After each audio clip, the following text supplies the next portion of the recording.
You work all week. You wake up tired, go to work tired, come home tired, and tell yourself the same thing almost everyone says. I'm working hard. So why does it still feel like I'm falling behind? Then payday arrives. For a few hours, life feels lighter. You look at your bank account and think, okay, this week might be different. Then somehow 5 days later, you're staring at your balance, wondering where it went. And here's the frustrating part. You didn't buy a gaming console. You didn't book a vacation. You didn't suddenly start living like a celebrity. You just lived. Groceries, gas, bills, a few small purchases, a couple things you barely remember. And suddenly you're back at waiting for the next paycheck. Today, I want to show you why that keeps happening. Because the answer isn't stop buying coffee. And it isn't just work harder. There are 3 things quietly draining people's money every month, and most people never notice them. Imagine walking into your kitchen every morning and pouring water into a bucket. You pour and pour and pour. Now imagine there's a tiny hole in the bottom. Not a giant hole. Nothing dramatic. Just a slow leak. At first you wouldn't notice. You'd keep adding water and assume the bucket was filling. But after a while you'd start wondering, why is this thing never full? That's how a lot of people handle money. They focus entirely on income. More hours. More overtime. A bigger paycheck. Another side hustle. Another raise.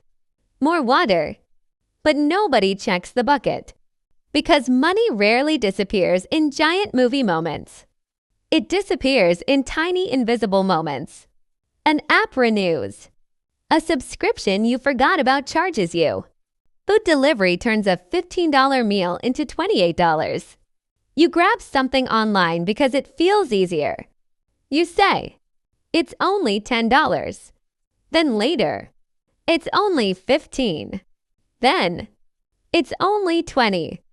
Tiny leaks don't feel dangerous because each one is small. But 30 tiny leaks can sink a ship. And here's the weird thing. Most people think the solution is becoming stricter. That's where things start getting worse. A lot of people approach money like a punishment program. Monday, no spending. Tuesday, no spending. Wednesday, no spending. Then Thursday arrives. Work was stressful. Traffic was awful. You had a bad day. And suddenly you're standing in your kitchen holding takeout and wondering how you spent $80. Then the guilt shows up. You say, I messed up again. But this isn't usually a money problem. It's a human problem. People aren't robots. Nobody wakes up excited to spend every day resisting themselves. Because eventually your brain wants a reward. Not because you're weak. Because you're tired. Imagine holding a heavy grocery bag. You can hold it for a minute, 10 minutes, maybe 30. But eventually your arm gives out. Self-control works the same way. If your entire financial plan depends on fighting yourself every day, you're eventually going to lose. Not because you're failing, because the plan itself is exhausting. So here's strategy number 1. Create what I call a fun fund. Every payday, move a small amount of money into a separate account. Maybe it's $20, maybe $50, maybe $100. Whatever realistically fits your life. Now here's the important part. That money has one job. To be spent. Seriously. Spend it. Use it on coffee, books, video games. Take out candles. Random nonsense. Or whatever. Because now your brain stops feeling like money equals restriction. You're not saying, you can never have anything. You're saying, you can have things, but inside a container. That tiny change matters more than people think. Because people rarely rebel against freedom. They rebel against feeling trapped. Now here's the second thing. And this one changed how I think about money. Most people aren't stressed because of the amount leaving their account. They're stressed because of the interruptions. Monday, phone bill, Wednesday. Insurance, Friday, subscription. 3 days later, another payment, then another. Then another. It's like trying to relax while someone taps you on the shoulder every 15 minutes. Tap, tap, tap. Eventually, you'd lose your mind. Money works the same way. So simplify it. Move due dates closer together. Automate recurring payments. Create fewer money decisions. Because every decision costs mental energy. And most people run out of mental energy long before they run out of month. Quick question. What's one expense you pay every month that you wouldn't even notice disappearing for 30 days? Not cancel forever. Just pause for 30 days.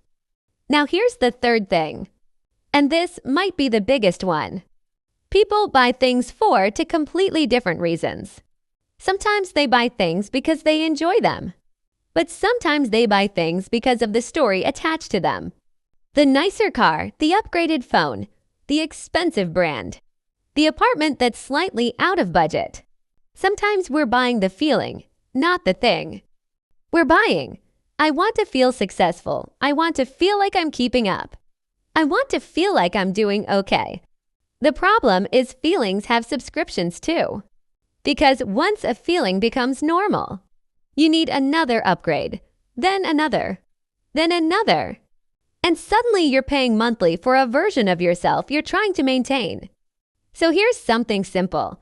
Pick one thing. Just one. Something you're paying for mostly out of habit. Pause it for 30 days. That's it. Don't announce it. Don't make a dramatic speech. Don't decide you're changing your life. Just test it. Because the goal isn't proving you're disciplined. The goal is gathering evidence. And most people discover something surprising. Half the things they thought they needed, they barely notice are gone. People think getting better with money starts with making more money. Sometimes it does. But sometimes it starts somewhere smaller. Sometimes it starts with noticing. Noticing the leak. Noticing the stress. Noticing the habits running in the background. Because if money leaves your account faster than you notice it leaving, it starts feeling like life is happening to you. And that's when people feel trapped. Not because they are trapped. Because they feel like they're reacting instead of choosing. When small change won't make you rich overnight. But enough small changes can completely change how money feels. And when money starts feeling calmer. Life usually does too. Thanks for watching, and I'll see you in the next one.